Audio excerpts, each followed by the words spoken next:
Today, we continue our series of sit-down interviews with each of the candidates running for Wisconsin's highest political office. Mandela Barnes served as lieutenant governor during Evers' first term, then lost his race for U.S. Senate in 2022. A.J. Bayapur joins us now after asking Barnes how he plans to win a statewide race this time. A.J. Amanda, Bill, good afternoon. Barnes says something that encouraged him after losing 4 years ago to Ron Johnson was a phone call he had with former President Barack Obama, who noted he lost a race for U.S. House in 2000. Barnes touts his work since then as a community advocate, particularly for schools. On one key education issue, though, Barnes has shifted his position. For Mandela Barnes, getting low-performing schools back on track starts with addressing inequalities between students and school districts. We have food insecurity issues. We have issues of homelessness.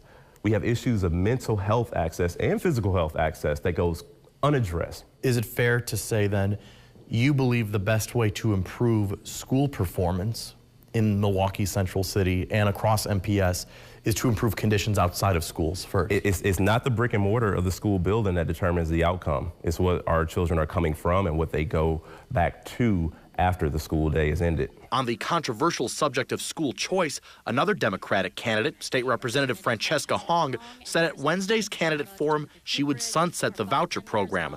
In 2015, then State Representative Barnes co-sponsored a bill that would have phased out the Milwaukee, Racine, and statewide school choice programs.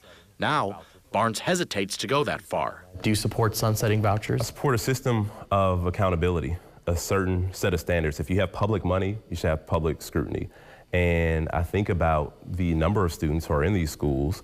If you were to close them overnight, then where would a lot of our students go? On the subject of ICE, Barnes says his main priority would be establishing standards for how immigration officers could operate in Wisconsin. Ensuring that law enforcement or immigration enforcement officers are not masking and concealing their identity, ensuring that they have a warrant. We last saw Barnes on the campaign trail in 2022. He lost his race for U.S. Senate to Ron Johnson, despite Governor Evers winning re-election on that same ballot. So even in your home county, Tony Evers won a greater share of the vote than you did. So what would you tell people who are skeptical about your ability to win a general election statewide? My race was the very closest Senate race in this state. It was the closest challenge to an incumbent in the entire country. And I'm not taking a single vote for granted. I'm showing up everywhere as if people have never heard of me before.